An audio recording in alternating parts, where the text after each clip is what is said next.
إن الحمد لله نحمده ونستعينه ونستغفره ونعوذ بالله من شرور أنفسنا ومن سيئات أعمالنا من يهده الله فلا مضل له ومن يضلل فلا هادي له أشهد أن لا إله إلا الله وأشهد أن محمدا عبده ورسوله الذي لا نبي بعده. الله أكبر الله أكبر الله أكبر ولله الحمد. الله أكبر عدد ما ذكر الله ذاكر وكبر. الله أكبر عدد ما حمد الله حامد وشكر. الله أكبر عدد ما تاب تائب واستغفر. الله أكبر ما أعاد علينا من عوائد فضله وجوده ما يعود في كل عيد ويظهر. Jamaah Idul Adha rahimakumullah. Segala puji bagi Allah yang maha perkasa, yang maha kuasa, dan yang maha luar biasa. Tiada yang kita besarkan sepanjang hari dimanapun kita berada kecuali namamu. Allahu Akbar. Kalimat takbir ini mengingatkan kita kembali bahwa tiada yang lebih besar daripada kebesaran Allah Subhanahu wa taala. Kebesaran apapun di dunia ini bukan bandingan akan kebesarannya. Tiada bangsa besar, tiada negara besar, tiada pembesar yang pantas dipersamakan kebesarannya dengan Allah Subhanahu wa taala. Kebesaran-Mu ya Allah membuat dunia ini tiada berarti, membuat batu jadi luluh dan besi jadi meleleh. Segala kekuatan dan kekuasaan lumpuh di hadapan-Mu. Di pagi yang penuh berkah ini, di balik hati yang cerah ceria ini, kita kembali mengumandangkan takbir berulang-ulang sebagai pernyataan yang tulus dan ikhlas akan kebesaran dan keagungan Allah Subhanahu wa taala. Allahu Akbar, Allahu Akbar, Allahu Akbar walillahil hamd. Jamaah Idul Adha rahimakumullah. Pada hari ini kita kembali merasakan kegembiraan dan kebahagiaan dalam suasana Idul Adha untuk melakukan introspeksi dan mengambil pelajaran dari perintah berkurban dan beribadah haji. Juga untuk mengenang kembali peristiwa bersejarah yang dilakukan Nabiullah Ibrahim alaihi salam bersama sang istri. Kehidupan Nabi Ibrahim benar-benar syarat dengan keteladanan yang patut diikuti untuk mendapatkan kehidupan yang bersih dan penuh dengan makna yang hakiki. Allah Subhanahu wa taala berfirman di surah Mumtahana ayat keempat, qad kanat lakum uswatun hasanatun fi Ibrahim walladzina ma'ah, yang artinya sesungguhnya telah ada suri teladan yang baik bagi kalian pada diri Ibrahim dan orang-orang yang bersamanya. Jamaah salat Idul Adha rahimakumullah, sekurang-kurangnya ada 4 pelajaran yang bisa kita petik dari kisah Nabi Ibrahim alaihissalam beserta keluarganya. Yang pertama adalah berbaik sangka kepada Allah Subhanahu wa taala. Dikisahkan pada suatu hari Ibrahim alaihissalam terbangun dari tidurnya. Tiba-tiba beliau memerintahkan istrinya untuk mempersiapkan perjalanan dengan membawa bayinya. Padahal saat itu Nabi Ismail masih bayi dan belum disapi. Ibrahim alaihissalam berjalan menyusuri bumi yang penuh dengan pepohonan dan rerumputan sampai akhirnya tiba di padang Sahara. Ibrahim menuju ke sebuah lembah yang tidak ditumbuhi tanaman, tidak ada buah-buahan, tidak ada pepohonan, dan tidak ada makanan serta minuman. Kondisi yang menandakan bahwa tempat itu di dalamnya tidak ada kehidupan. Di lembah tersebut beliau turun dari punggung hewan tunggangannya, kemudian menurunkan istri dan anaknya. Setelah itu, tanpa berkata-kata, beliau meninggalkan istri dan anaknya di sana. Tentu saja Hajar terperah melakukan demikian. Dia membutuhkan suaminya dari belakang sambil bertanya, "Ya Ibrahim, aina tadhhab?" Wahai Ibrahim, hendak pergi kemana engkau? Wa tatrukuna bihadzal wadi alladhi laisa bihi unasun wala syai'un. Apakah engkau akan meninggalkan kami tanpa teman di lembah yang tidak ada sesuatu apapun? Ibrahim tidak menjawabnya dan terus berjalan. Hajar kembali mengulangi pertanyaannya, tetapi Ibrahim tetap membisu. Akhirnya Hajar pun paham bahwa suaminya pergi bukan karena kemauannya sendiri. Dia mengerti bahwa Allah Subhanahu wa Ta'ala memerintahkan suaminya untuk pergi. Maka kemudian Hajar pun bertanya, Allahu amaruka bihadza? Apakah Allah yang memerintahkanmu untuk pergi meninggalkan kami? Ibrahim menjawab, bala, benar. Kemudian Hajar berkata, idzan la yudayyi'una Allah. Jika demikian, pasti Allah tidak akan melantarkan kami. Allahu Akbar, Allahu Akbar, Allahu Akbar, walillahil hamd. Jamaah Idul Adha rahimakumullah. Lihatlah bagaimana Nabi Ibrahim dan Hajar mampu berprasangka baik kepada Allah Subhanahu wa Ta'ala. Mereka amat yakin bahwa selagi bersama Allah, maka mereka tidak mungkin terlantar. Tidak akan ada yang dapat mencelakainya ataupun melukainya. Bila kita lihat banyaknya manusia yang frustasi dalam kehidupan ini, atau banyaknya manusia yang sengsara, ternyata bukan karena sedikitnya nikmat yang Allah berikan kepadanya, akan tetapi karena sedikitnya berhusnudzon, sedikitnya berprasangka baik kepada Allah Subhanahu wa Ta'ala. Padahal nikmat yang Allah berikan jauh lebih banyak daripada siksanya. Oleh karena itu, kita harus berbaik sangka kepada Allah, karena Allah Subhanahu wa Ta'ala menjelaskan dalam sebuah hadis qudsi bahwa Dia sesuai dengan prasangka hamba-Nya. Aku tergantung pada prasangka hambaku kepadaku, dan aku bersamanya jika ia mengingatku. Jika ia mengingatku dalam jiwanya, maka aku mengingatnya dalam diriku. Dan jika ia mengingatku di keramaian orang, niscaya aku akan mengingatnya di hadapan sekumpulan makhluk yang lebih mulia dari mereka.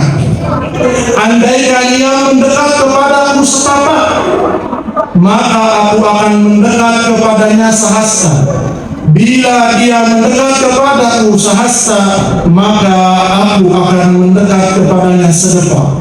Dan jika ia mendatangiku dengan berjalan, maka aku akan menghampirinya dengan berlari. Hadis riwayat Bukhari dan Muslim. Allahu Akbar, Allahu Akbar, Allahu Akbar, walillahil hamd. Jamaah Idul Adha rahimakumullah. Pelajaran yang kedua yang dapat kita petik dari kisah Nabi Ibrahim beserta keluarganya, yakni bersemangat dalam mencari rizki yang halal. Setelah Ibrahim alaihi salam meninggalkan istri dan anaknya, Hajar menyusui Ismail, sementara dia sendiri mulai merasa kehausan. Panas terik matahari saat itu amat menyengat hingga terasa begitu mengeringkan kerongkongan. Setelah 2 hari, air yang dibawanya habis, air susunya pun kering. Hajar dan Ismail mulai kehausan. Pada waktu yang bersamaan, makanan pun habis. Kegelisahan dan kekhawatiran menghantui Hajar. Ismail mulai menangis karena kehausan. Sang ibu pun meninggalkannya sendirian untuk mencari air dengan berlari-lari kecil sampai di kaki bukit Sofa. Kemudian mendaki bukit itu, dia menengok ke sana kemari mencari sumur, manusia, kafilah atau berita. Namun tidak ada sesuatu pun yang tertangkap pandangan matanya. Dia melanjutkan naik ke atas bukit. Barangkali di sana dia melihat seseorang, tetapi tidak membuahkan hasil. Hajar pun turun dari bukit Marwah untuk menengok bayinya. Dia mendapati Ismail terus menangis. Tampaknya sang bayi benar-benar kehausan. Sampai Hajar terus bolak-balik antara 2 bukit Sofa dan Marwah sebanyak 7 kali. Allahu Akbar, Allahu Akbar, Allahu Akbar, walillahil hamd. Ada sebuah pelajaran penting dari kejadian ini, yaitu kesungguhan Hajar dalam mencari air. Ia kerahkan segala tenaganya bolak-balik dari Sofa dan Marwah. Dia terus berusaha, walaupun akhirnya air itu ternyata ada di dekat anaknya sendiri. Akan tetapi ini memberikan pelajaran kepada kita untuk bersungguh-sungguh dalam menjemput rezeki. Karena sejatinya kita diperintahkan bukan cuma melihat hasil, akan tetapi juga memaksimalkan ikhtiar, usaha, dan tenaga. Bahkan Rasulullah Shallallahu Alaihi Wasallam amat menghargai orang-orang yang bekerja keras. Sebagaimana sabdanya, seorang yang mencari seikat kayu bakar dan mengusungnya di atas pundak itu lebih mulia dibanding orang yang meminta-minta kepada orang lain, entah ia diberi atau tidak. Hadis riwayat Bukhari. Rasulullah SAW juga menerangkan di dalam hadisnya, tidak ada makanan yang lebih baik daripada apa yang dimakan seseorang dari hasil jerih payahnya sendiri. Namun walaupun kita dituntut untuk berusaha dan bekerja secara maksimal, bukan berarti bahwa kita diperbolehkan untuk berbuat semena-menanya, sehingga tidak lagi memperhatikan batasan halal dan haram.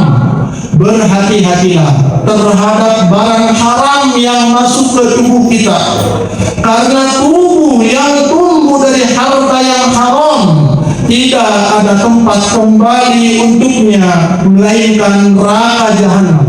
Sebagaimana Rasulullah SAW bersabda, la yadkhulul jannah, tidak akan masuk surga selamanya, lahmun nabata min suhtin abadan, daging yang tumbuh dari harta yang haram, annaru aula bih, nerakalah yang pantas untuk menjadi tempat tinggalnya. Makanan haram bukan hanya babi, namun daging sapi pun bisa berubah menjadi haram apabila dibeli dengan uang hasil korupsi. Minuman haram bukan saja whisky, namun wedang kopi pun bisa berubah menjadi haram apabila dibeli dengan uang hasil kolusi. Maka waspadalah semua ini. Allahu Akbar, Allahu Akbar, Allahu Akbar, walillahil hamd. Jamaah Idul Adha rahimahullah, pelajaran yang ketiga yang dapat kita ambil dari kisah Nabi Ibrahim bersama keluarganya, yakni berkorban untuk Allah Subhanahu wa Ta'ala. Kata kurban dalam bahasa Arab berarti mendekatkan diri. Dalam fikih Islam dikenal dengan istilah udhiyah. Sebagian ulama mengistilahkannya an-nahr, sebagaimana yang dimaksud dalam surah Al-Kautsar ayat kedua. Allah berfirman, "Fasholli li rabbika wanhar," yang artinya dirikanlah sholat karena Rabbmu dan berkurbanlah. Pengertian berkurban bukan sekedar menyembelih binatang kurban lalu menyedekahkan dagingnya kepada fakir miskin, akan tetapi secara umum makna korban meliputi aspek yang lebih luas. Sebagaimana dikisahkan ketika Ismail bertambah besar, hati Ibrahim alaihissalam bertambah kuat kepada putranya. Tidak mengherankan karena Ismail hadir di kala usia Nabi Ibrahim alaihissalam semakin senja. Itulah sebabnya beliau sangat mencintainya. Namun Allah Subhanahu wa Ta'ala berkehendak untuk menguji nabinya dengan ujian yang amat berat. Sebagaimana Allah berfirman di surah As-Saffat, "Falamma balagha ma'ahu as-sa'ya qala ya bunayya inni ara fil manami anni azbahuka fanzur madza tara." Qala ya abati fa'al ma tu'mar satajiduni insyaallah minas sabirin. Yang artinya tatkala anak itu telah dewasa, Ibrahim berkata kepada Ismail, "Wahai anakku, sesungguhnya aku bermimpi bahwa aku menyembelihmu. Maka apa pendapatmu tentang mimpiku itu?" Ismail menjawab, "Wahai ayahku, lakukanlah apa yang diperintahkan Allah kepadamu. Insya Allah engkau akan mendapatiku termasuk orang-orang yang sabar." Renungkanlah bentuk ujian yang telah Allah berikan kepada Nabiullah Ibrahim alaihissalam, dan lihatlah kepasrahan Ismail alaihissalam. Mereka berlomba-lomba untuk mendapatkan cinta Allah dan kasih sayangnya, walaupun dengan mengorbankan anak tersayangnya. Allahu Akbar, Allahu Akbar, Allahu Akbar, walillahil hamd. Sadarkah kita bahwa saat ini kita sedang diajari oleh seorang anak dan ayahnya tentang makna pengorbanan kepada Allah Subhanahu wa Ta'ala dalam konteks sejarah di mana umat Islam menghadapi berbagai cobaan. Misalnya Muhammad SAW dan para sahabatnya memerlukan pengorbanan. Sikap Nabi Muhammad SAW dan sahabatnya itu ternyata harus dibayar dengan pengorbanan yang teramat berat yang diderita oleh umat Islam saat itu. Mereka disiksa, mereka ditindas, dan segala tindakan keji lainnya dari kaum kafir Quraisy. Rasulullah SAW pernah dilempari dengan batu oleh penduduk Taif. Abu Lahab dan Abu Jahal memperlakukan beliau dengan kasar dan kejam. Para sahabat seperti Bilal ditindih dengan batu besar yang panas di tengah sengatan terik matahari. Tak hanya itu, umat Islam di Mekah juga diboikot untuk tidak mengadakan transaksi jual beli. Akibatnya betapa lapar dan menderitanya keluarga Rasulullah SAW saat itu. Begitulah potret pengorbanan dan membela agama Allah Subhanahu wa Ta'ala. Allahu Akbar, Allahu Akbar, Allahu Akbar, walillahil hamd. Jemaah Idul Adha rahimakumullah. Dan pelajaran yang terakhir yang dapat kita petik dari kisah Nabi Ibrahim beserta keluarganya, yakni mendidik keluarga. Keberhasilan Nabi Ibrahim alaihissalam di dalam mendidik anaknya bukanlah pekerjaan ringan yang bisa didapatkan dalam waktu yang singkat. Hal itu merupakan pekerjaan berat yang membutuhkan waktu panjang. Nabi Ibrahim alaihissalam secara terus-menerus memberikan contoh peragaan ketaatan seorang hamba kepada Rabbnya dalam segala hal. Peragaan inilah yang selalu tangkap dan dihayati oleh putranya Ismail, sehingga terpatri dalam jiwanya. Sekarang mari kita tanya pada diri kita, sudahkah kita memberi teladan yang baik kepada putra putri kita? Sudahkah kita mendoakan mereka dalam sujud kita agar anak-anak kita menjadi anak-anak yang soleh dan solehah? Sudahkah kita menyelamatkan mereka dari lingkungan yang rusak? Anak-anak kita perlu mendapatkan perhatian yang serius dari kita para orang tua. Jangan sampai hanya aspek intelektualnya saja yang diperhatikan, tetapi mental dan spiritualnya memprihatinkan. Jangan kita bangga dengan pendidikan yang hanya memacu kecerdasan otak, akan tetapi semakin hari akhlaknya semakin rusak dan perilakunya semakin jauh dari agama. Kita sangat mendambakan generasi yang bertauhid dan berkarakter, berakhlak mulia dan tekun beribadah. Juga anak yang patuh dan hormat kepada kedua orang tua. Kita mengharapkan generasi yang siap menghadapi benturan dan tantangan hidup, memiliki etos kerja yang tinggi, bekerja dengan penuh dedikasi, memiliki banyak inisiatif, serta siap berkorban. Sebagaimana contoh yang telah diperagakan oleh sosok Ibrahim alaihissalam juga keluarganya, Hajar dan Ismail alaihissalam. Bagi para ayah, para bapak, jadilah kalian panutan yang baik buat anak kalian. Tugas terbesar seorang ayah bukan hanya kasih makan anaknya, bukan berangkat pagi pulang sore hanya untuk memberikan bagian rezeki anaknya. Akan tetapi tugas terbesar seorang ayah adalah menyelamatkan istri dan anaknya dari api neraka jahanam, bukan dari kelaparan, bukan dari kehausan, akan tetapi dari api neraka jahanam. Sebagaimana Allah Subhanahu wa taala berfirman, "Ya ayyuhalladzina amanu qu anfusakum wa ahlikum nar."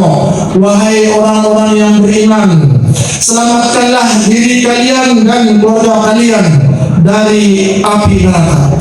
Demikian yang dapat khatib sampaikan. Mudah-mudahan 4 pelajaran dari kisah Nabi Ibrahim alaihissalam beserta keluarganya ini, yakni berhusnudzon, berbaik sangka kepada Allah Subhanahu wa taala, bersemangat mencari rezeki yang halal, kemudian berkorban untuk Allah Subhanahu wa taala, dan yang terakhir mendidik anak-anak kita dapat kita realisasikan dalam kehidupan sehari-hari. Amin amin ya rabbal alamin. Untuk itu marilah kita berdoa kepada Allah Subhanahu wa taala.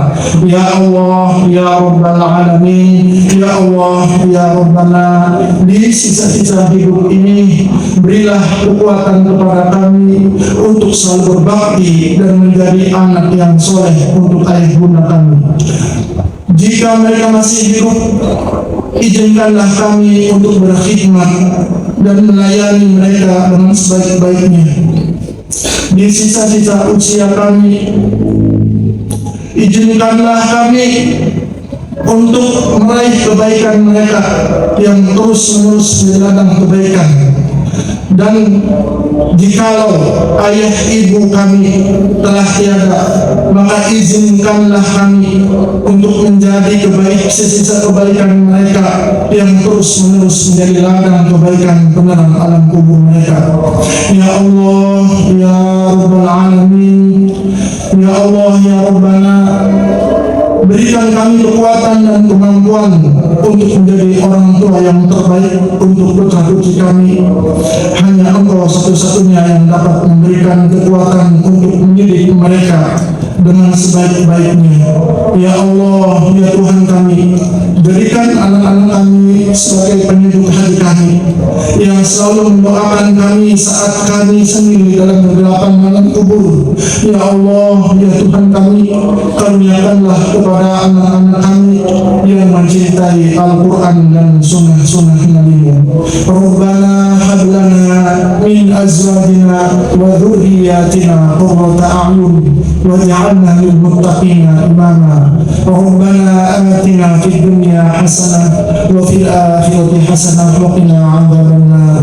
Subhana rabbika rabbil izzati amma yasifun wa salamun 'alal mursalin walhamdulillahi rabbil alamin.